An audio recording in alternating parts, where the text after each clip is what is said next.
Welcome everybody to another episode of Surfing the Cosmic Waves with your host Sonic Nova. I'm a little bit late today. I apologize to everybody that usually comes here to listen to the radio show. Lost track of time. Wow. What a experience today. Anyhow, we are going to continue and do part deux, as they would say in French, part 2 of creating with the quantum field and quantum energetics and manifesting your desired outcomes, spirituality, etc. So today I'm going to have my partner Chris collaborate on this radio show with me. Hello everybody. And that was Chris. Hopefully you guys can hear him. So we are definitely going to talk about today how to create your desired outcomes and realities, how to create a container again, a quantum field container, and what kind of things do you guys want to manifest. This is something that that I learned from a friend of mine, and basically she was a roommate. And what we would do is we would sit quietly in meditation and discuss what, first of all, to enter into the field. And once we entered into the quantum field, what we built is this like Colosseum, if you like. If you can imagine the Parthenon, the Roman Parthenon. And we're in the middle of it, on the bottom, and we're going to create, Chris and I are going to co-create the ground, if you like, that we're standing on. And it could either be water, it could be lights, it could be anything that our imagination chooses to create, which is the cool part about the quantum field, is that that's how it works, is that we can create it with our imagination in our minds. And what we're going to do is we're going to introduce you how to do this. And then what we're going to do is once we create the field, once we open it up, then we invite the different nature divas. We can invite the etherics, which are basically the fairy kingdom, the angelic kingdom, and ETs and all sorts of different other kinds of beings and kingdoms, and to co-create and share with us with creating the container, if you like, of what we want to co-create. So Chris, yes, do you want to share anything?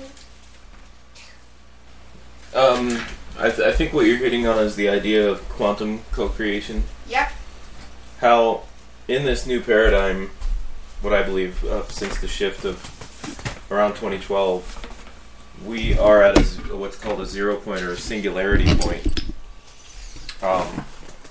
with consciousness, and how our minds are the most powerful thing in the universe, along with our hearts, and how we can use those in co-creation together to bring our intentionality out and almost instantaneously manifest the things we want to see and the change we wish to see. It's amazing how instantaneous it is.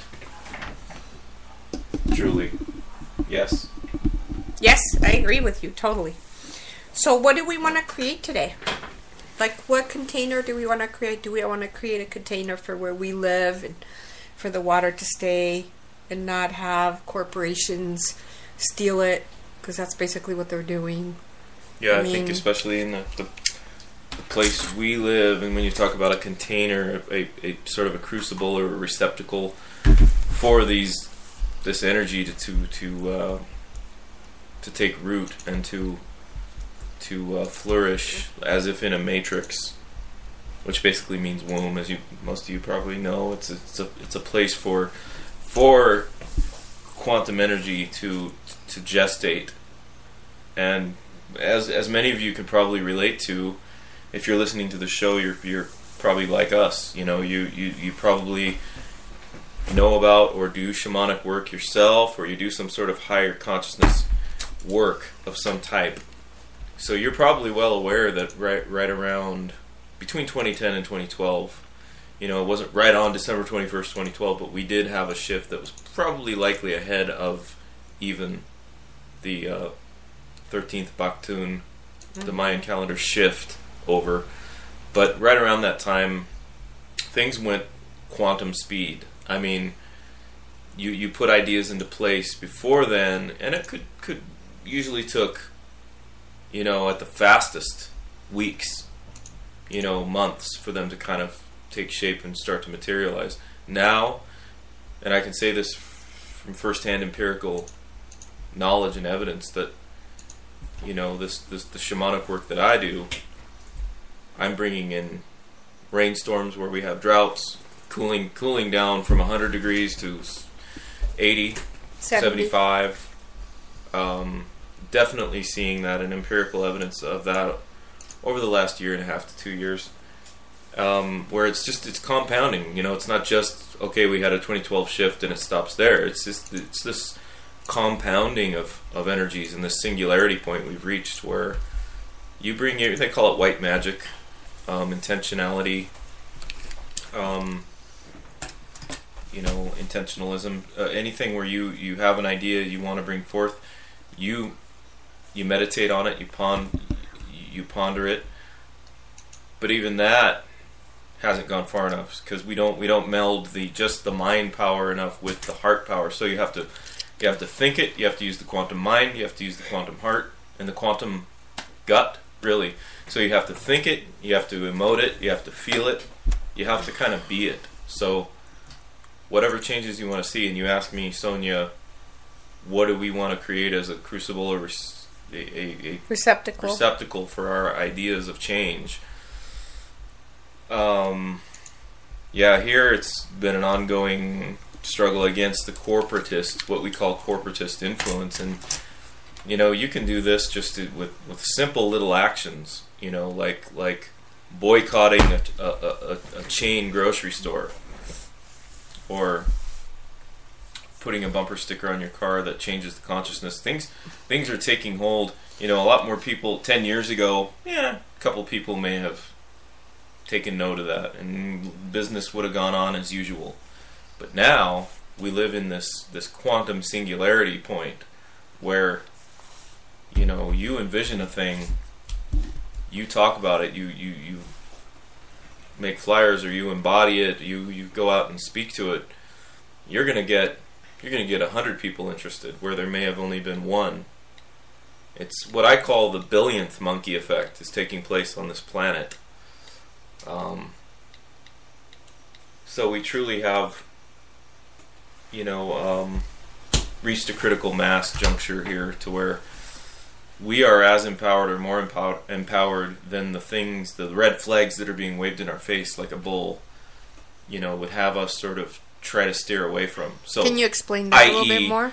Well, I just answered on this Facebook thread how these you get these scaremongers, and they want to tell you how bad things are, and these doomsayers. Well, the perfect antidote to that is the consciousness is raising faster than this corporate political BS that's piling up, that wants to sandbag it. The movement. It's not even a movement.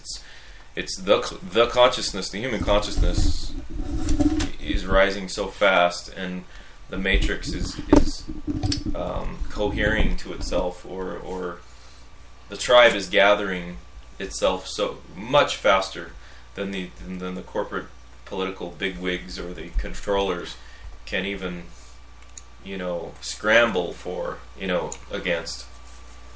So there's good news. So where you see doom and gloom and negativity, just know that they're all nodes on a grayscale from black to white. It's not a flip-floppy black white, light dark dialectic anymore. There are many shades on the grayscale, and there are many more even colors and hues on our own full spectrum awareness that we're even coming into. And so we're coming into our quantum, what I call the light body, what is called the light body, or the crystalline light body. Mantras are incredibly effective if you've got health issues. You know, I'm in perfect health and nothing can harm me. I'm in perfect health and nothing can, and really think it, see it, feel what that feels like in your cells. Literally nothing can harm you. And even beyond that, you know, follow your bliss. It sounds cliche, but really get into your bliss and feel what that feels like. Know what that is. And really not just explore it, but sort of drive around in it. Walk around in it. Preferably barefoot on the grass. So, you know, we are becoming the change we wish to see on a big scale, and you've got people like Dan Winters and Nassim Haramein, who I would encourage all of Sonic's listeners to check out. These guys are on the very leading edge of the new quantum science, the new science, as I call it. All this new stuff, talking about the toroidal atoms in our body, which are analogous to the universal structure itself, and how there's a black hole at the core of every atom, and it's not what we would think of as a black hole sucking things into it like a disposal in a sink.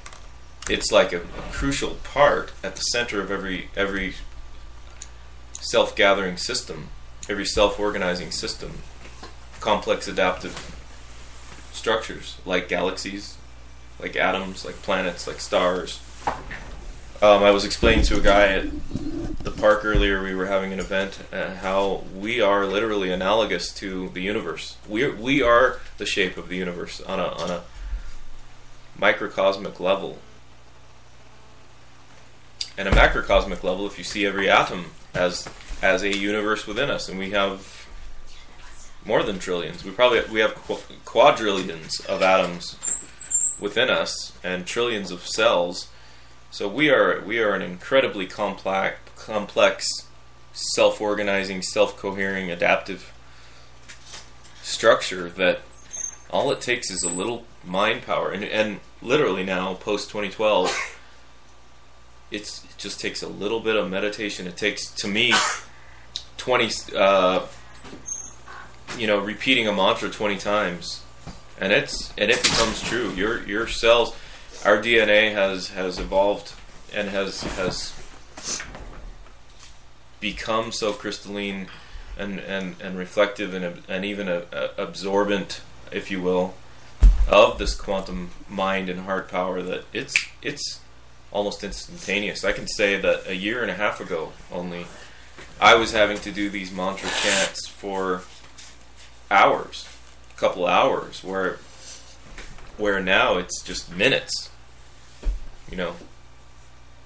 So I would say, you know, health is probably the number one issue for most people on the planet right now. Health and nutrition, and where we're getting our food from. So I would say that is the crucible, or the bowl, the matrix to put our grandest ideas into, and that includes architecture of our homes, mapping that out. Which some people have already done with earthship homes. With earthships, with the layout of your land, have some land. I think everybody's goal that I've talked to, and it's been a lot of people, their goal seems to be permaculture and self-sustaining communities and farming. To me, it's the most revolutionary act, is say to become a raw milk farmer and a grower of heirloom crops, heirloom seed crops. But they've proven that you can feed a small community on just half an acre or less. Someone was growing, they said that they were growing 60 pounds of food a year on an eighth of an acre or something. Yeah. That's something really tiny. Yeah. Mm-hmm. So you raised bed gardening, hydroponics. So I think it's on everybody's mind. I don't care who you are.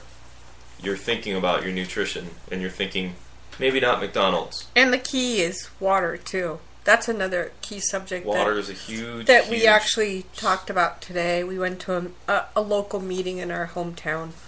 where we are, and we have crystal geysers that wants to come in and suction the rest of the water out of our mountain, and but yet